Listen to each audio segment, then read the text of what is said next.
IVM.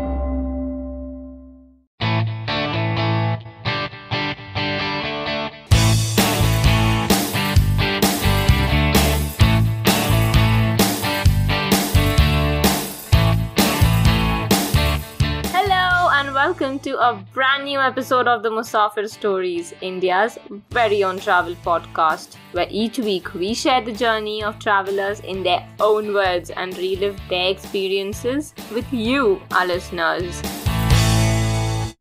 Hey guys, welcome to a brand new episode of the Musafir Stories. Hope you're all well and keeping safe. On the podcast today, we have a returning guest, Aakash Mehrotra, a traveler, blogger and writer. Regular listeners would remember Aakash from some popular episodes like Nagaland and Landor that he's done with us in the past. Let's hop onto the episode and find out where Aakash is taking us to today. So with that introduction, we'd like to welcome back traveler, author, blogger, multifaceted personality here, Aakash Mehrotra. Aakash, thank you so much for being back on the Musafir Stories and welcome to the podcast. Thanks a lot, and thank you for having me back again and again. It's the fourth time, I believe. Yeah, that's right. For people who are listening to Aakash for the first time, Aakash has already done some wonderful episodes on Nagaland, Landor, and the heritage villages of Pragpur and Gurli. And why we keep bring back Aakash again and again and again is because Aakash has really given us some all-time best episodes, and he's really, really good at what he does. So really, really glad and grateful that you've come back to the podcast, Aakash. But for first-time listeners, Aakash, if you'd like to give a quick introduction about yourself, please. Sure. Profession-wise, I'm working in the space of social development, and I'm working in Asia and Africa mostly. Apart from my work, my profession, I am a traveler. I have a travel blog called handofcolors.in. I'm also a novelist. I have one novel out. The second one is going to come this year, and by God's grace, I have pitched the third one as well. So I'm waiting for the publisher to respond to it. So hopefully that should also be in line. So these things are there. And also I'm writing on other issues related to environment and social issues on certain media outlets. So in short, that's about me and what I do mostly professionally. Yeah, we'll make sure we include links to not just the previous episodes, but also other works of Aakash, as well as Aakash's debut novel, The Other Guy. Aakash, you've been here 3 times now, so you already know the drill, but for listeners and for us, where are you taking us to today? Actually, I'm not taking you anywhere. I'm just bringing you all to my hometown, Allahabad, which is now called Prayagraj. For like older schoolers like us, it will remain Allahabad for a long, long time. But I thought it's good to have a look into my own city because it has its own historical, religious, literary, a lot of those connections. And it's important to explore those connections because, as a traveler, we are all exploring and we are exploring different perspectives of the city. So I thought, why not, let's bring everyone to my city instead of taking them to the other city. Yeah, absolutely. I'm super excited to be listening from you. And like you rightly pointed out, and even though we've had great episodes with you previously, that has always been from a perspective of a traveler who's visiting places. But in this instance, it is through the eyes of a local. So really looking forward to that too. And again, for some of us who may be living under a rock and are not very aware of where exactly Allahabad is, do you want to give a quick overview of where the place is and how one can get there? Sure. So it's in the state of Uttar Pradesh, and it's very close to the capital city of Lucknow, like 200 kilometers from Lucknow. It's also close to Varanasi, which is 120 kilometers. In fact, Lucknow, Allahabad and Varanasi, Uttar Pradesh tourism website also lists that, as a sort of a triangle over there. And now they are connecting the Buddhist circuit of Gorakhpur and beyond with it. So it's like entire loop that they are trying to develop. And it's fairly easy to come to Allahabad. It has an operational airport which is connected to all major cities. It also has very well, in fact, quite a good connectivity in terms of railways, because the headquarters of the central zone of railways is in Allahabad. So you have a very good connectivity from all the major cities. The flights will connect you to all the metros and also to some other smaller cities and to state capitals. And also because the Kumbh is coming next year, you'll have the Mahakumbh over here. There is a lot of rush of tourists coming in. So it's quite bustling with a lot of activities. And so I thought that, it's best to let's start, sort of promulgating about my own city so that more and more people come here. Yeah, absolutely. And like you made a few passing references and mentions as well, this has been a very, very historic and significant city for various reasons, right? Even from a name perspective, it's gone from Prayag to Allahabad, and now back to Prayagraj. So that's also been quite a journey. Do you want to set some context, even from that perspective, like from a historical lens, how the city has been very significant and prominent, right from the times of the Vedas to almost now? If you want to give a quick overview of that, please. Sure. And in fact, thanks for bringing that entire trajectory of Prayag to Allahabad to Prayagraj, because that encapsulates the history of this town as well. So if you go back to very old times of Vedas and Puranas, this city was known as Prayag. And why Prayag? Prayag, and in fact, to a great extent, the other name Triveni was also given. Triveni is easier to understand. It's more comprehensible because Triveni means three rivers coming together. And so Ganga and Yamuna, and both these rivers find a great mention in India's religion, Hindu religion, and also the culture of India. And in fact, this is, the sort of a birthplace of something called as the Ganga Jamuni tehzeeb also, which a lot of reference of that is given when you talk about Uttar Pradesh.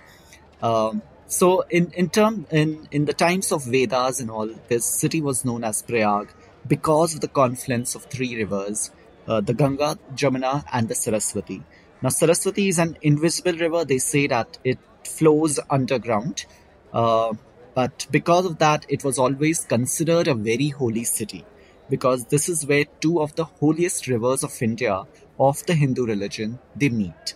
And so the point of the confluence, which is called the Sangam, the area surrounding that was known as the Prayag. That is considered very holy. Now, during the Mughal time, in fact, during the Akbar time, he understood the strategic importance of Allahabad, not just in terms of trade, because Ganga and Yamuna coming together, and Ganga being the mightiest of the rivers of India, which is connecting all the way to the other cities of Magadh, that is Patliputra, Patna, and then all the way to Kolkata, where he had his emissaries there. So from the trade perspective also, this was important. It was an important waterway for them. And also from very strategic perspective, because Allahabad sits somewhere in the middle of the central India. So if you have your grounds over there, if you have a fort over there, you can literally keep your flock together in a lot of other parts. And so Akbar utilized that, and Akbar had his fort over here, which is quite famous, one of the important places to visit in Allahabad. And after that, when the British came, the British also realized the importance of Allahabad, and again, because of its very strategic location, because from here you can govern a large part of the country. And in fact, the major highway at that time, which was built all the way from Kolkata to Lahore by Sher Shah Suri, that also passes through Allahabad, the Grand Trunk Road. So they also understood the importance of Allahabad, that if you capture Allahabad, if you take in Allahabad, you can control a lot of the other areas. So there was a Treaty of Allahabad which was signed by Robert Clive. And a very interesting part is that from after Kolkata, Allahabad was the capital of India for a day. And then they shifted to Delhi. So a lot of people actually do not know it, but no, but this is important because this is important to understand, the importance that was given in terms of strategy, in terms of location and everything by all the major kingdoms that have their roots in India. Yeah, absolutely. And thank you for so beautifully covering off almost the journey of this holy and important city, right? And like you rightly mentioned, even from religious or spiritual perspective, with the Kumbh and the Kumbh Mela happening here, it's very, very significant and gets a lot of visitors. And the Kumbh happens every 6 years, and then the Mahakumbh happens every 12 years, I believe, right? So that way also there's a lot of influx of people to the holy city. From a significant standpoint. The other version also that I came across was the Samudra Manthan, like they say, right? Churning of the nectar in the sea or the river, and how that the nectar splattered in different places, and Allahabad or Prague. Yes. Prayagraj was one of the places where that fell, and that's why like the Kumbh Mela is celebrated there every 6 years or 12 years, depending on which one we are celebrating. So very, very important connections, spiritually, religiously, historically as well. Like you mentioned, it's always been at the forefront, be it the 1857 First War of Indian Independence, which we'll talk about in our conversation, I'm sure, as there's some significant places related to that, as well as even from a Indian freedom movement perspective, right? Like the Indian National Congress was headquartered from here, like in the Anand Bhavan. And also Allahabad is popular for having the most number of prime ministers, right? Be it Pandit Jawaharlal Nehru to Indira Gandhi to VP Singh, Lal Bahadur Shastri, Chandrasekhar Azad. So very, very significant place, and I'm really glad that we are touching upon this. For somebody visiting here, and given that it's obviously so important and has so many different ways in which one can approach and look at the different places, what sort of an itinerary would you recommend? I think in terms of itinerary, there are a lot of places that you can cover, and all of these places have their own story to go after. I think I'll start with a place called Khushru Bagh. So Khushru Bagh has a very interesting story. So after Akbar's death, Jahangir, his son, Salim, and Khushru was Salim's son. So there was a battle between Jahangir and Khushru, like who will take the throne after Akbar, because Akbar and Salim did not have a very great relationship. So there was always a tussle between them. So there was a battle between this father and son as well. And at last, the father won, Jahangir won. And then Khushru was sentenced to imprisonment, sort of a house arrest in Allahabad in Khushru Bagh. So Khushru Bagh was developed in terms of, it has tomb and it has a lot of those Mughal architecture. So you can start from there, get a feel of those that Mughal architecture, because you don't get a lot of it in other parts of UP. If you leave Agra and Delhi, you don't get a lot of feel of the Mughal architecture anywhere else. So Khushru Bagh is one area where you get a feel of that. So you can start from there, and then you can come towards the historical, another historical thing called Anand Bhavan, which is the birthplace of the first Prime Minister of India, Jawaharlal Nehru. It's not the birthplace, but he stayed there for most of the times. That was his house. These days it's converted into a museum, so you can get a feel of the freedom struggle and what has happened. In fact, a lot of those meetings of freedom struggle of International Congress happened in that compound. And there are a lot of portraits of Mahatma Gandhi and Jawaharlal Nehru over there. A lot of his personal belongings are there. On the side of it is also Swaraj Bhavan, which is an extension of Anand Bhavan. And you can find a museum of different elements which were used in the freedom struggle. So you get the story of the freedom struggle from there. And from there, you can move to a place called Alfred Park, which is also known as the Chandrasekhar Azad Park. It's, as such, if you say it's a park, it's more like a jogger's park where people go for morning walk and evening walk, but it also has a very historical perspective to it, because this is the place where one of the freedom fighters, Chandrasekhar Azad, he died. And the story behind Chandrasekhar Azad is that, Chandrasekhar Azad was popularly known as a Behrupia. So he used to trick British. He would disguise it something, and it was very difficult to for the British to catch him. And so one day British got an information that Chandrasekhar Azad is in Company Bagh at that time. So that was a park which was known as the Company Bagh, different names to it. So he was there. He was just hiding there, that they realized. And they sent an entire regiment to capture Chandrasekhar Azad. And Chandrasekhar Azad had promised himself that he'll never be caught alive by the British. So a lot of firing happened between them, and then Chandrasekhar Azad had some bullets left. And when he knew that, you can't do much with those bullets, he can't run. So he used that last bullet to kill himself. So it was his promise not to be caught alive by the British. And the British were so afraid of Chandrasekhar Azad that even after his death, they went there and fired something around 40 bullets into his body just to ensure that this person has died. So from the historical perspective, from the freedom struggle, that history, it's a very, very important place.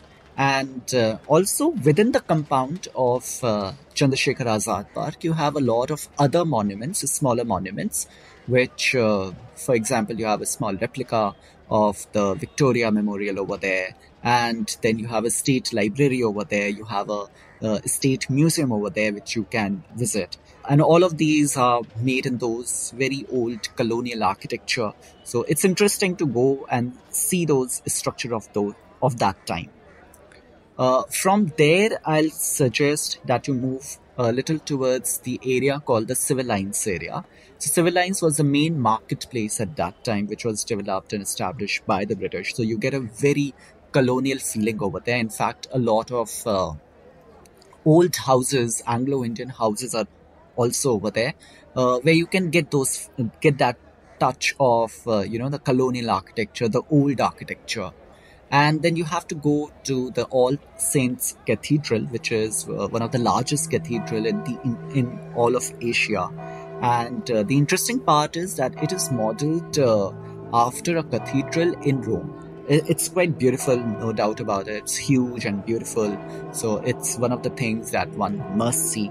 But on the way also, you will see a lot of those very old houses and things which were built in 1920s or 1910s, and those buildings are still standing there. Some of those have been converted into different things. Like, for example, one of the old buildings of 1920s was converted into a film theater, and now it's a film theater come a retail outlet. But those elements of old architecture are still there, and you'll find a lot of those elements just scattered around in this entire area of civil lines, which was established by the British. So you get a sense of how they were establishing things.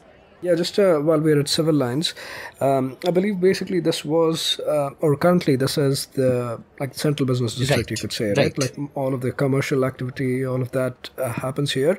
But it does have a pretty, while I was looking up on the background of it, it does have a pretty interesting history, right? Apparently this was even during the 1857 First War of Indian Independence, the villages in and around here were the ones that participated actively in the revolt, right? And as retribution, the British basically flattened out these villages, and over 600 people were literally hung from trees and lampposts and everywhere.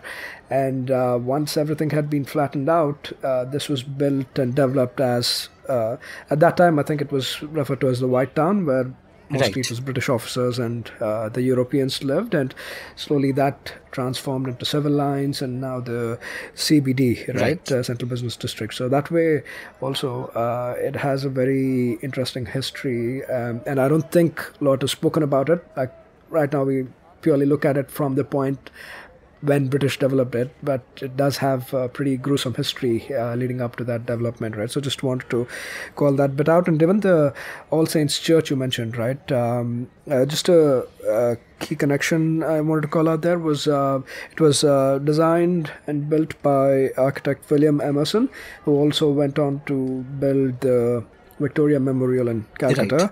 as well as the Crawford Market in Mumbai. Right, just Right. a few interesting connections I thought that I'd call out. But yeah, all very very important places. And yeah, sorry to interject. I thought I'd just mention these other things while you're at it. Yeah, no problem. In fact, and in fact, that's why you have this Victoria Memorial, a very small portion of that Victoria Memorial in the company garden as well. It's a very small thing though, and just that you mentioned that a lot of villages were flattened out and they were hung from the trees. So I'll give a certain extension to it as well. So if you go in the old area of Allahabad, there are trees, those old trees where people were hung. So none of those are like surviving still in civil lines. But if you go to the old area, like the chalk area, which is the old city, there are 2 or 3 neem trees which are still standing where a lot of those people were hung during the course of the freedom struggle from 1857 to 1947.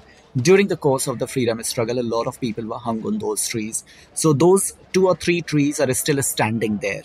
And you rightly said it was known as the White Town at that time. So from civil lines, I'll say that then you can straight away go towards the Ganges, towards the Sangam area where the confluence of river Ganga and Yamuna happens. So there's one very important monument over there which you must have a look at. It's the Akbar Fort. So I just talked about how Akbar saw Allahabad as one of the very strategic location where to place a fort, because from here you can control a lot of areas.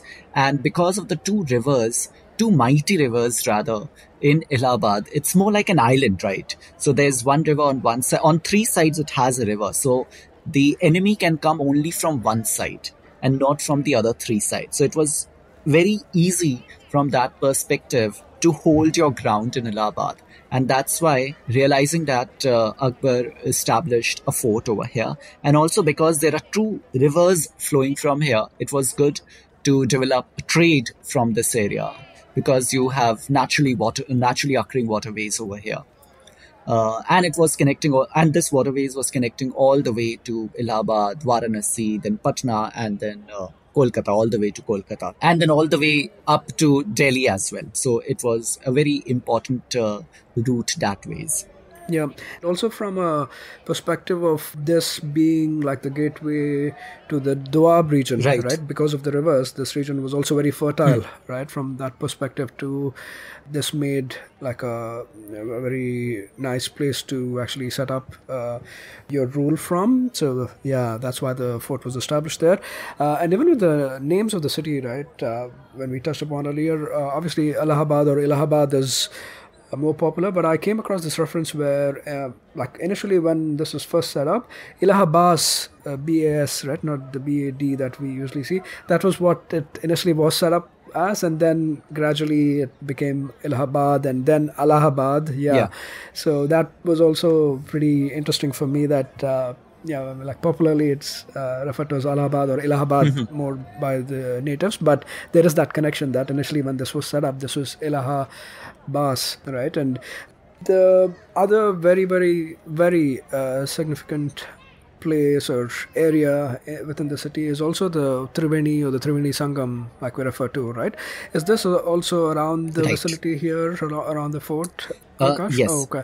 Yes. Because that's where you also get a lot of visitors and pilgrims, especially given the significance of the place, right? Right. Yeah. So actually, this Akbar fort, the fort is literally overlooking the rivers, overlooking the Sangam rather. Sangam is the confluence area of River Ganga and River Jamuna. And you were talking about how strategically how important this is. So just wanted to add, like, if you just think in terms of those old times, Allahabad is like almost 600 kilometers from Delhi and almost 700 kilometers from Kolkata.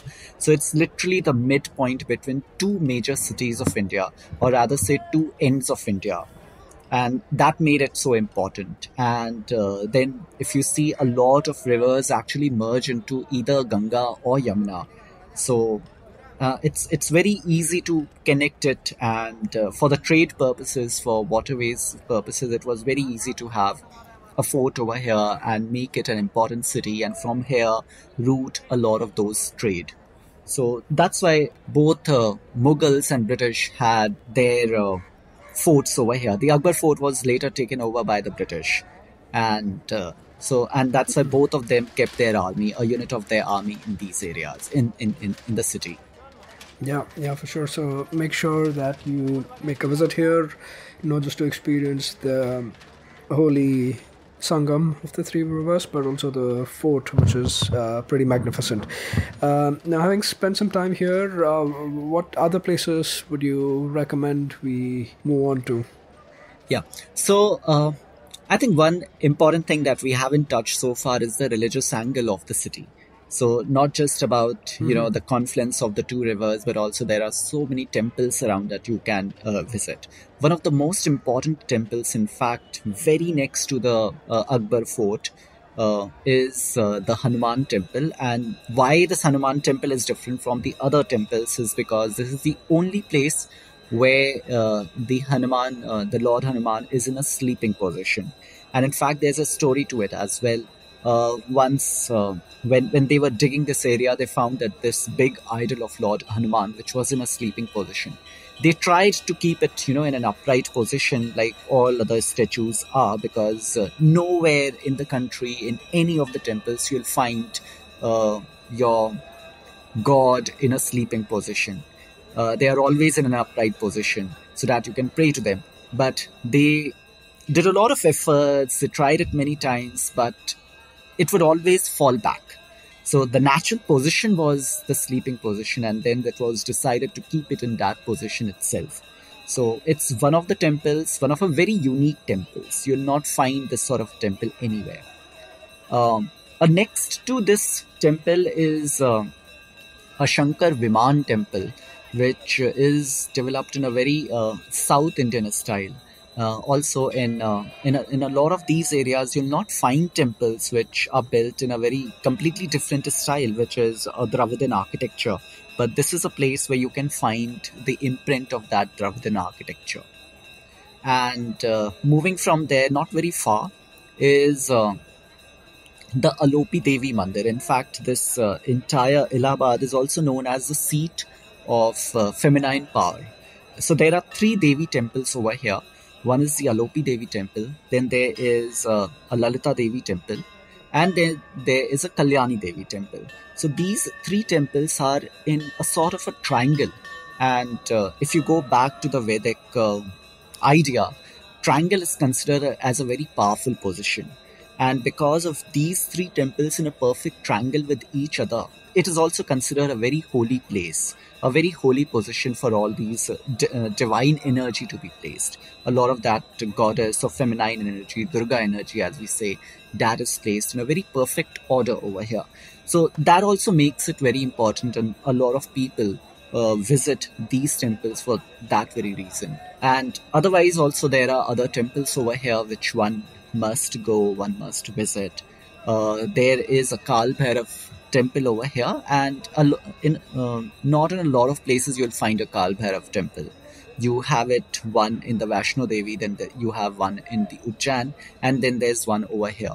So and then there are other temples also which are a little far away, but you will have to maybe cross the river for it.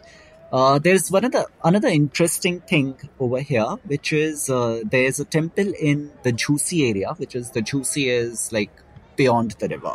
Like you have to cross the river and then you reach the Jhusi. And there is a fort.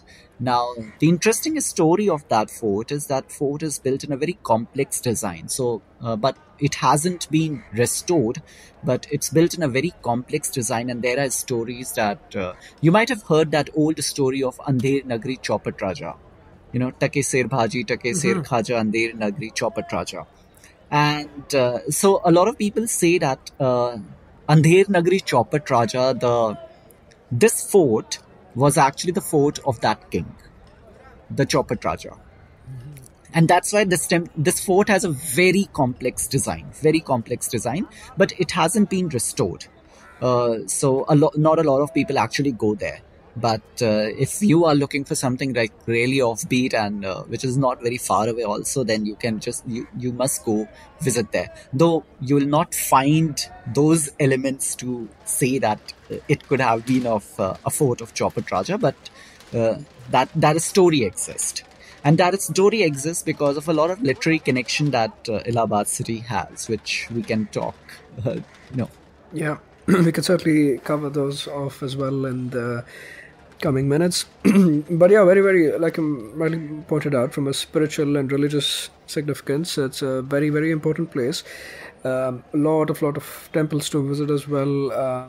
Each one has their own uniqueness as well. Like you touched upon, be it the Nagar Kotwal temple where the Lord Hanuman is in a sleeping position, or the other temples dedicated to the Devis. One other interesting temple I came across was the Nagvasuki temple, Aakash, and apparently this one is dedicated to the snake god, and Yes. this is the snake or the same snake that was where we made the initial reference to the Samudra Manthan, or the Right. churning of the sea, right? And a snake was actually used as the rope to churn, and it's basically the snake god Nagvasuki that's dedicated to. So I found that one very interesting as well.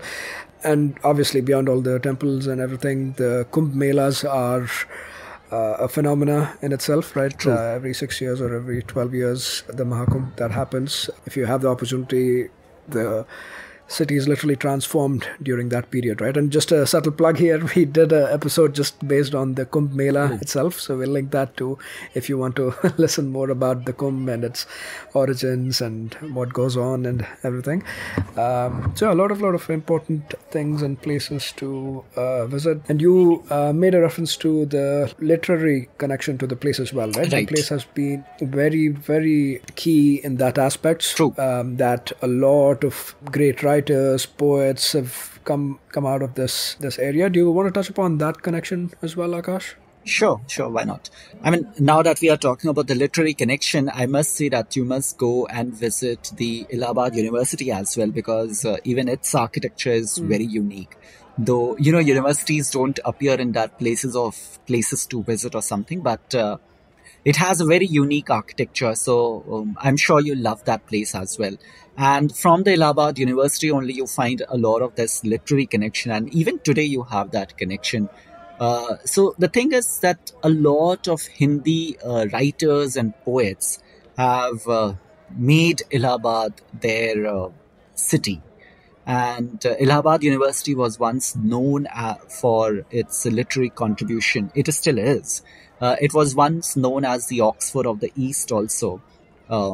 And it was considered one of the major educational institutes in the country. So a lot of these Hindi poets, and I can name like Sumitra Nandan Pant was there. There's a park which is named after him.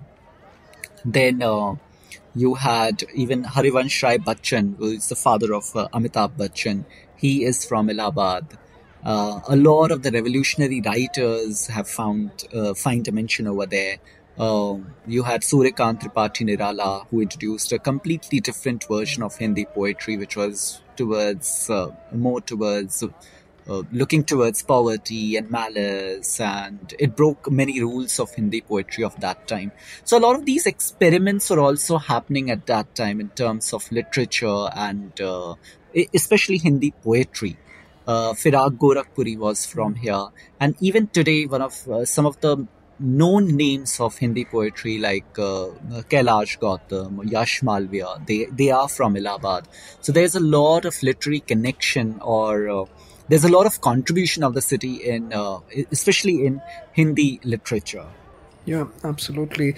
Be it Mahadevi Verma or Akbar Allahabadi, there's a lot of important names, and you also mentioned like Harvansh Rai Bachchan as well. And even beyond just the literary contribution too, right? Like we mentioned earlier on, this is the city that has given India the most number of prime ministers, True. right? That way also, a lot of important personalities come from Allahabad, and I saw that even the great hockey player Dhyan Chand, Major right, Dhyan who got Chand. us our first gold. Major Dhyan Chand is also from Allahabad, so that way too, the city has given India a lot of important personalities, and a lot of that is reflected. And you mentioned about the beautiful architecture of the Allahabad University as well, right? A very, very grand structure in the Indo-Sasanic Gothic Right. style.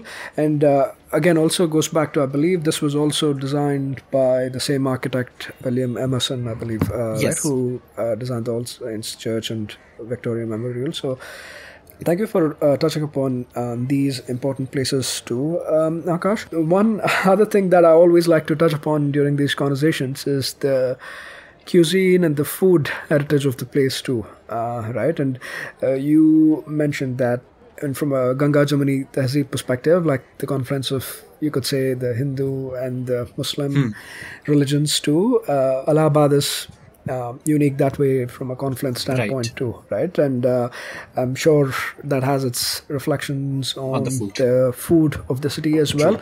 Do you want to touch upon some of the food options and things that are unique to the city and things one should try out while visiting?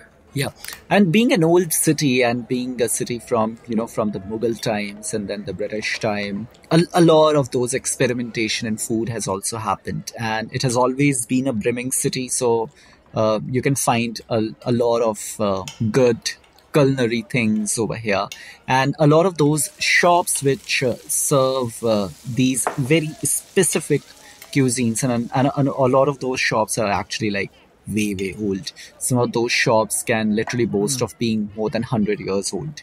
So one thing that I always tell people to have is a breakfast here. Breakfast is quite special because you have those puri and sabzis, and it's made in a very different manner here. So our cooking style is a little different from a lot of places you'll find, and at least it was different many years back. So it evolved from there. So those things are there. The chaat over here is quite something. Lucknow is very famous for its chaat, but I can tell you one thing that Allahabad can be a good rival to Lucknow chaat as well, and especially in certain things which you do not find in Lucknow. For example, one thing like the khasta and damalu, which is found here. In Delhi, we called it kachori, but they don't serve it with damalu. And trust me, Allahabad is the only place where I have found a khasta damalu sort of thing. And in fact, it's the only place where I have found damalu. Damalu is usually a Kashmiri cuisine, but they make it in a very different manner. Allahabad, they make it in a completely different manner. And in fact, in our houses also, we get damalu masala from a very specific shop in Allahabad. So, which is what I was telling you, that there are specific shops which give you very specific things. For example, there is a shop in the old city which makes Indian dessert called gajak, and it has been making that for almost 100 years now. It's eaten mostly in the winters. So in the summers they sell something else. In the winters they make gajak, which has jaggery and til and all. And then there's a tilka laddu, and then there's white tilka laddu. A lot of these things are something that you will not find in other places. You'll find only here in Allahabad, and only from certain shops that you buy. It's found other places as well, but those certain shops are very important. Also, because of the Mughal influence, if you are a fan of non-vegetarian food, you can go wild with it. So it's quite good, and there are a lot of options over here where you will find Mughlai cuisines. And then there is a Avdi cuisine sort of influence over here, so you'll find very Awadh sort of a cuisine over here. The good part about Allahabad cuisine is also, especially the non-vegetarian cuisine, it's that it's very influenced by a lot of things. So it did not evolve as a separate thing like, the Awadh cuisine evolved as has a very separate identity. In Allahabad, it's like an influence from from a lot of places. There's some Awadhi influence, there's some Kolkatan influence, there is some influence from places in Bihar. And I think that this has happened because Allahabad had been such an important trade route. So you'll find a lot of those cuisines which you find like nowhere else. For example, I've not had like litti chokha in a lot of places in UP, but it's mostly a Bihari cuisine. But in Allahabad, you'll find it like almost everywhere. You'll find litti chokha, and that connection is very unique because like the border towns of UP, the border towns from Bihar and to Bihar do not have that cuisine, do not have those Bihari cuisines, but well, Allahabad has that Bihari cuisine everywhere. And that must have happened because of all this route. And you'll find a lot of, when I was like young, we used to go often to have South Indian food. And South Indian food wasn't very common at that time in other parts of UP. Even in Lucknow, it wasn't that common. It was considered like you had to go to a nice, lavish restaurant to have South Indian cuisines. Over here, you used to have like road carts selling South Indian cuisine just like you have in South India. So there's a lot of connection with these places, and they have influenced the culinary map of Allahabad in that way. And that's why you have things which you might not found in many other places, which are found over here. You have some very unique things which have evolved from Allahabad.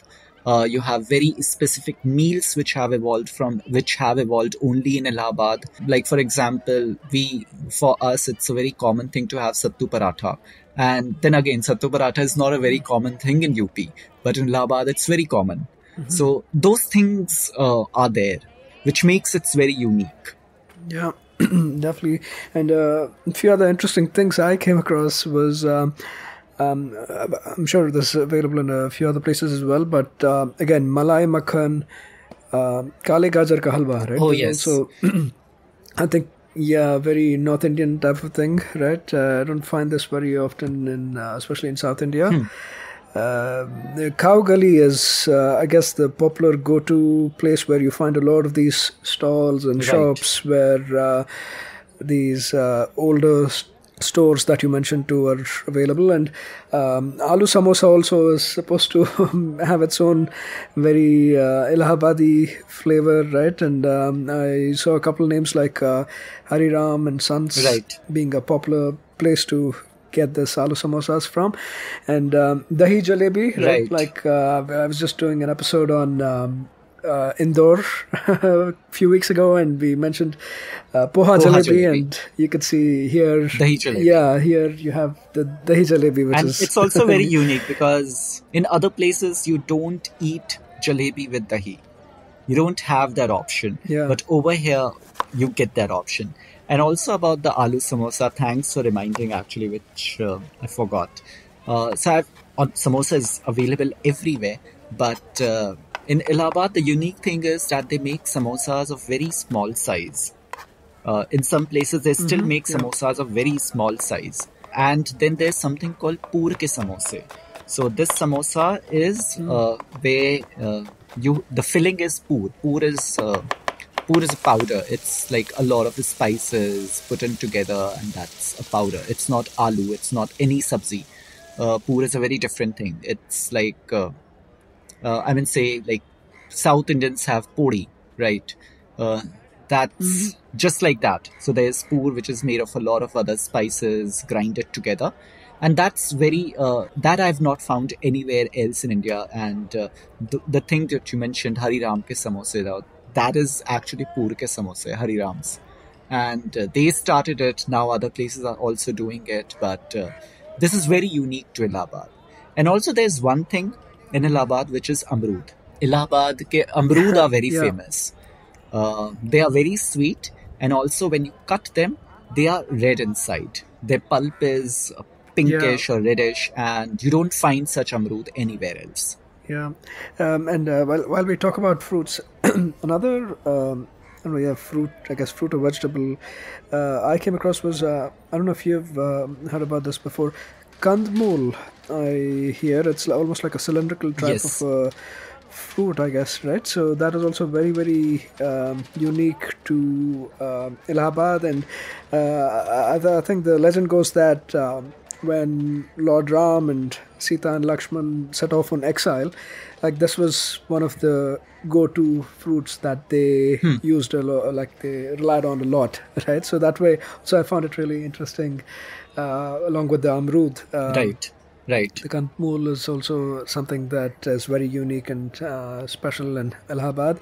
And even like we were touching upon the chart, right? The churmura or jhalmuri, it's known as in Bengal, right? The churmura, masala churmura is also, I guess, a unique thing to Allahabad, True. made of puffed rice and peanuts and a lot of like potatoes and save and all that stuff. So it is definitely paradise for food lovers. There's a variety of options available, and like you mentioned earlier on too, be it veg or chaat or non-veg, there's literally everything that has its own unique Allahabadi identity. As we begin to wrap up, any other points of interest or places or experiences one should try out that we did not already? I know we covered a variety of places and things, but anything else that comes to mind, Akash? Yeah, exactly. There's one thing that coming to my mind, and you just mentioned about Lord Ram, Lakshman, and Goddess Sita, that whole connection. So when they went on an exile, they stayed in Allahabad for some time, which is at Muni Bharadwaj's ashram. And now that place has been turned into a park, and there are temples, and it's actually very close to my house. So now, so that's another place where one can visit. And in fact, there's a lot of development going on over there. They are the ancient temple. They are going to restore it just on the lines of what they did in Kashi Vishwanath. So a lot of construction is going to happen, and the timeline for that is like below the Kumbh next year. They want to finish that entire heritage corridor, which is Lord Bharadwaj's ashram. That place was Lord Bharadwaj's ashram. So that will be another spot where one can come and visit, and it has a very strong connection with the Ramayana. And in fact, this is a place where you will find the entire story of Nishad Raj taking Lord Ram, Lakshman, and Goddess Sita to the other part of the river. So that story also finds a mention over here.